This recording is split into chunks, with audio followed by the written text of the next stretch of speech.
Evil Knievel, evil politicians, and many, many Mageddons. It's a Mageddon.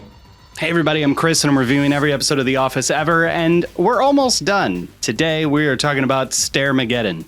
I am gay. I really didn't think I'd like this episode as much as I did, so, let's go. Okay.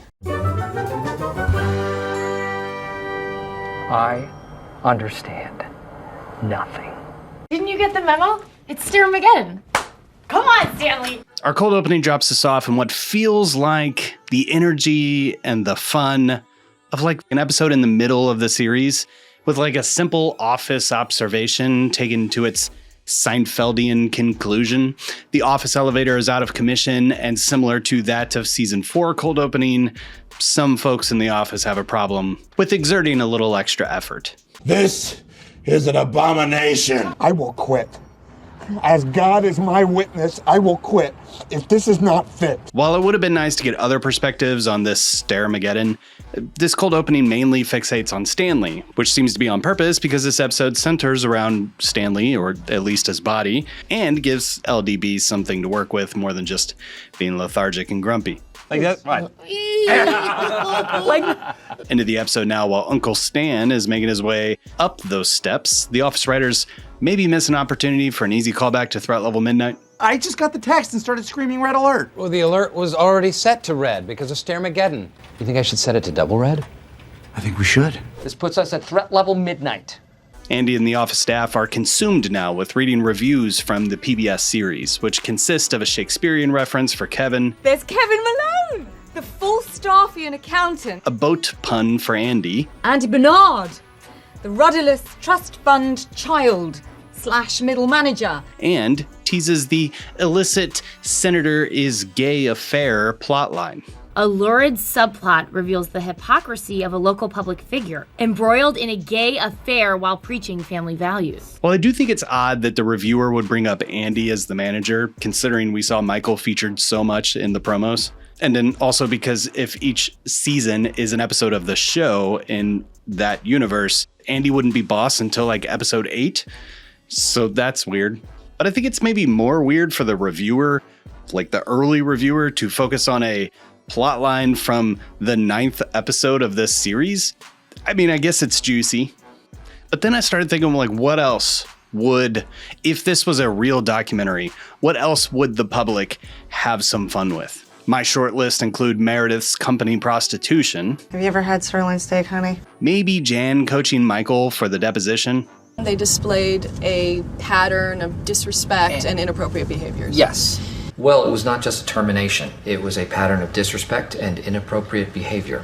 There's probably something definitely illegal with the shareholders meeting, but I won't pretend to be smart enough to know what exact laws these guys are breaking. There is no plan. Embezzling? Fraud, Jim. Fraud. But I guess there's no reason to dredge up the past when the present is currently happening, and that present would be this, like, state senator Republican guy is carrying on a gay affair. It's pretty big Scranton news. Speaking of that, the cheerleader's father picks up Angela to take her to a press conference, and they have this little conversation. We just need to face the cameras together. A beloved public servant and his devoted wife. Keep that little bit in mind about how the senator wanted her to be there at the press conference for later. It's weird. Meanwhile, Dwight needs Stanley to go on a sales call to sell paper, which is something they do from time to time. And this is like the second whale of the season because schools use a lot of paper. This is the printing paper for the entire school district of Lackawanna. You are coming, and that's an order. It's Lackawanna County, our whole county. And if we get this, they might not have to downsize our branch.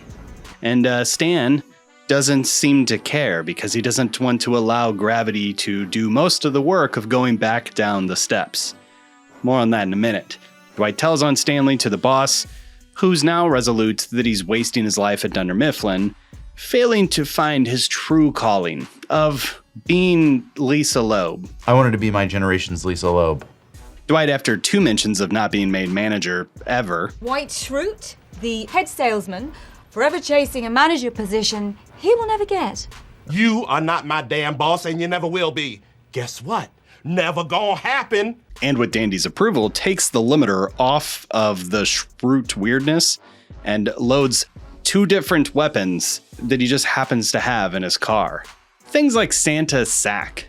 And every time we've seen it, it's been so clean. It just always happens to have the exact right thing that Dwight needs. Come on, I already filled the bottles with the gas. It's gonna be so badass! Are you kidding me? We've been driving around with this in the trunk the whole time? Dwight, and what may be the most unrealistic thing of season 9, but also somehow, I don't know, it just works in kind of a charming way in this episode, tranks Stanley in the presence of not only the camera crew, but also new Dwight. For a threat to be credible, you had... Holy No, you didn't. I'm sick of you and your... And the duo get to work, escorting the big guy back down to Dwight's car. And all of this involves some physical comedy, which I have to say, I don't know if it's just juxtaposed to how dry and how much I have not liked season 9, but this whole bit just makes me happy. They could have wasted a lot of time, they do some physical comedy, but for the most part, it's edited tightly, things don't have to make sense. It's just fun. They're just having fun. And I think at this point, I have so much senioritis that I just want it to be fun. But I think the dark underside of that is that they probably also had a little senioritis too. So nothing was off the table. Now, what I really didn't like in this episode was the Jim Pam plotline, which really should not be considered the Jim Pam plotline, but we'll get there in a second. The two of them are finally being honest about their feelings towards each other and the situation that they found themselves in to other people. This is in response to both of them exploring their feelings and their anxieties and their thoughts prior to that evening where they're going to be doing marriage counseling. Pam confides to Nellie and Jim to Toby. Toby, by the way, and what may be my favorite thing about this episode, which it really is my favorite thing. Toby is reading an HR magazine that he perhaps has found so interesting and intriguing that he's rereading it, and we know that because he's tabulated a couple of the pages for ease of return. He also says he's going to kill Clark, which I don't think I've ever heard. It's shocking and disappointing. Clark, get out of here. My mistake. Except, yes, it is your mistake. It's lingering. It's so annoying. I'm gonna kill him. It's shocking because it's a great character moment for Toby, who hasn't felt much importance around the office, and now he finally is important. Somebody needs to talk to him about something. I'm gonna kill him. But I guess it's disappointing because I totally forgot this existed and should have used that in the Scranton Strangler video. Back on track, the counseling conversation storyline just cuts back and forth with no real resolution. Well, I guess there is a sad hand-on-shoulder resolution. Jim. Well, they deserve each other. They do. That is for sure. But all of this does call back to season 5. He bought our house without telling me. If I didn't do certain things without telling Pam, she'd be married to Roy. That time that crazy guy pushed you. Hey, you remember that time that I helped you do your laundry? And that crazy guy came in? Almost demonstrating in a way that they're still in sync, even though their problems are completely out of sync. Or maybe at least there's hope or despair moving forward, which I think falls into deeper meaning, which we'll get to in a minute. Trank Stanley ends up making the sale. Right? Come on! Yeah, maybe I'll never be manager. And there is a lot to love about LDB's performance in this episode. I really like this Clark high five shove. It's done well. I like it. The talking head where Clark and Stanley are walking back to the car. It's good. This has a good vibe to it. And maybe we're just low on good vibes lately. Andy, meanwhile, throughout this day is taking whatever time off he wants to find a talent agency who it happens to be headed up by Roseanne. And I have nothing to say about that at all. It also turns out that this is one of those scammy agencies that are just here to kind of take your money. I guess I can't say like don't fall for these things, but don't fall for those things. Most talent agents take 10% of whatever jobs they get you, but with Carla, you pay a flat rate of $5,000 up front. If you have talent, people want to make money off of your talent. Shouldn't be paying people to make money off of your talent. They should be wanting to leech onto you. That's why I have a Patreon. Support me. By the way, Paul Feig is in the waiting room there. He's a delight. I enjoyed seeing him on screen. If you don't know, he directed a handful of episodes in the earlier half of the series. I think he was also a producer, maybe even a showrunner for a little bit. I could be wrong about that. But I definitely know he directed the dinner party episode. So it is nice that he had a chance to get on screen. Perhaps maybe they had planned for him to be there in the finale where the rest of the people show up, but maybe there's a scheduling issue. I don't know. All that leaves us with the final thread of Angela, Oscar, and the Senator. The Senator, for some reason that I cannot figure out at all, outs himself, giving credit to Angela for confirming like why he's gay, and then giving credit to Oscar for the affair, I guess. Oscar is the one who opened my eyes to who I really am. And then announces that he's in love with someone totally else. And I know this is a comedy. I get it. But is this revenge on Angela for dragging him through all of this and potentially disrupting his career in such a major way? Is this just for the sake of the bit? Is this supposed to just be funny? Is this supposed to vilify the Senator officially? Or is this comeuppance for Angela, who has been kind of a dirtbag the whole series? Or maybe there's a completely different reason that I'm just glazing over. Leave your thoughts in the comments. I did ask on a channel post for ideas for what's happening here, and I'll flash some of these up. But all's well that ends well, I guess, for the Stairmageddon. And we're going to actually talk about that in the deeper meaning.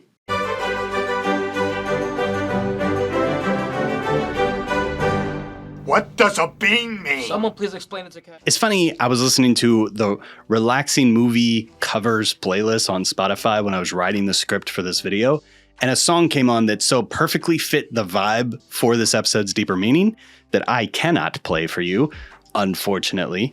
But I'm going to come back to the song later in this deeper meaning sequence. Right, so written by Dan Sterling, and kudos to him because the themes and the humor all flow extremely well in and out of what is on the surface and the deeper meaning. So I'm going to start with this. It's a Mageddon. The idea of Stairmageddon, right, is that there's this once-in-a-lifetime catastrophe looming on the horizon. This is very closely considered to be a Christian ideology. It's probably more because pop culture, but it's the end of the world, and it's based on a place and mentioned in the book of Revelation, which is where this climatic battle or something happens. And if you're tracking with me on these field guides, I hate analyzing poetry, so reading this chapter in the Bible was cuckoo bananas. But Armageddon does not mean anything demonic or crazy. It seems to just be a Greek transliteration of a literal city's name, which is Har Megiddo. I'm butchering that, I am sure, but it means hill city or city on a hill, which also feels like it has significance for completely different reasons. And while all this can seem like an innocuous detail to understand what the deeper meaning of the Stairmageddon episode is, I actually think that it's very much on purpose. At a conceptual level, this episode surrounds this idea of ascending and descending from high and low places. With Andy's jealousy initially of Angela's fame, who is someone low looking at someone high. Yeah, we get it, Phyllis. She looks like a freaking movie star. Then you have her getting knocked down in front of what I guess like the entire Scranton, Lackawanna County area, which knocks her down a peg from high to low. Andy, after being low, looking on high, ends up having an opportunity to ascend to this life calling that he thinks he's supposed to have, even though we know it's not really the high hill he wants it to be.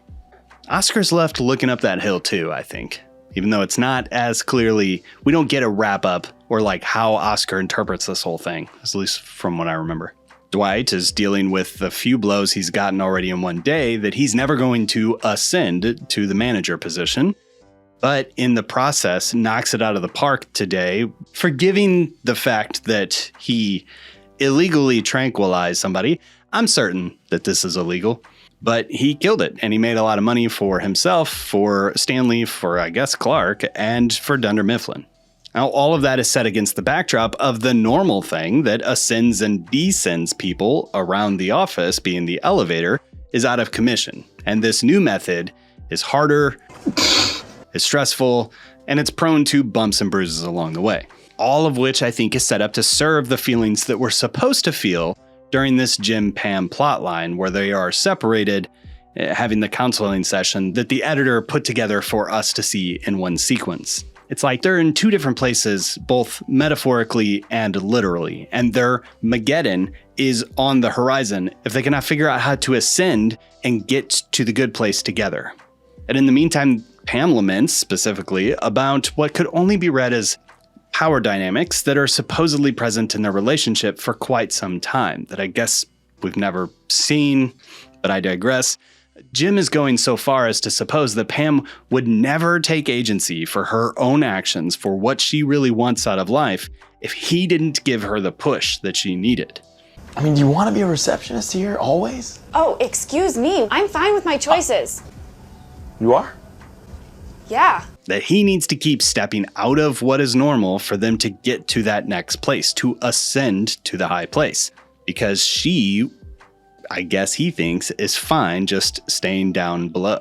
Pam seems to see the exact same problem, but she views Jim as the cause of her lack of agency because she can't find the path forward because he's always changing the route on her without talking with her.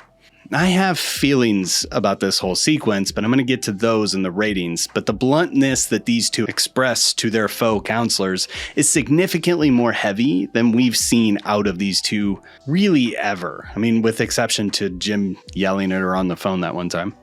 I'm tempted to weigh in more on my opinions here out of this conversation, but I'm going to refrain and pull back because I plan to talk about this a little bit more full in a different video. And instead, let's focus on what the episode's actually trying to say about their fight.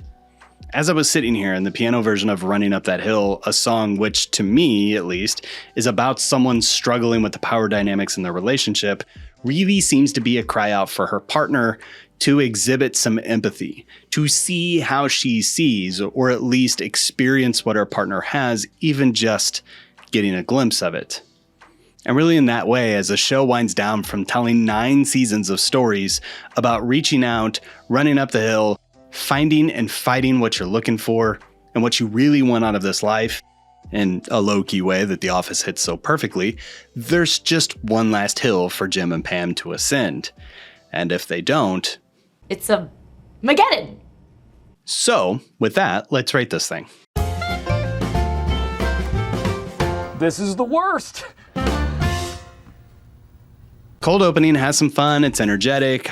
I like the signs, which I guess if we're calling out the signs in a cold opening, maybe that's a sign that it's not a very good cold opening. I like the faux stairs, sets up the central themes, and it does have some energy. So I'm going to give this a 3 out of 5. We have to compare it to the end of time. It's like one of the reasons I have to re-rate everything I've ever rated because season 9 and 8 have broken my ratings.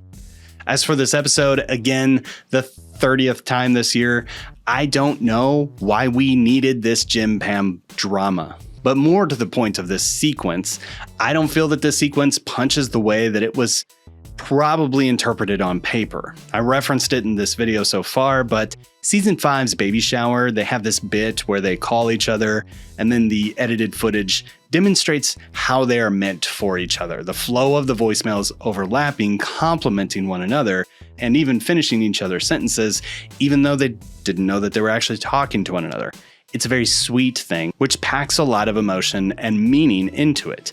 I don't know if this faux counseling session is intentionally referencing this voicemail bit or not, but now that I've seen it, I can't unsee it. Season 5's dialogue and execution was tight and dramatic and clever and meaningful.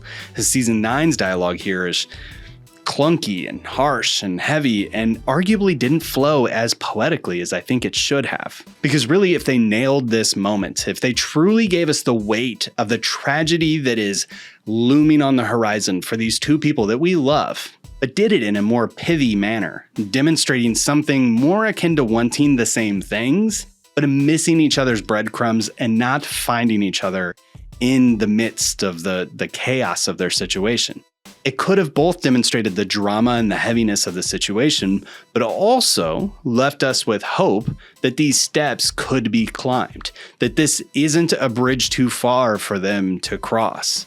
But as it is, I don't know if these guys would make it. I am not moving our family to Philly. Well, if Pam says she won't go, then we're gonna need a lot more than counseling. Everything else in this episode, I actually think is great. Kevin's time to shine was perfect. And I knew it the whole time.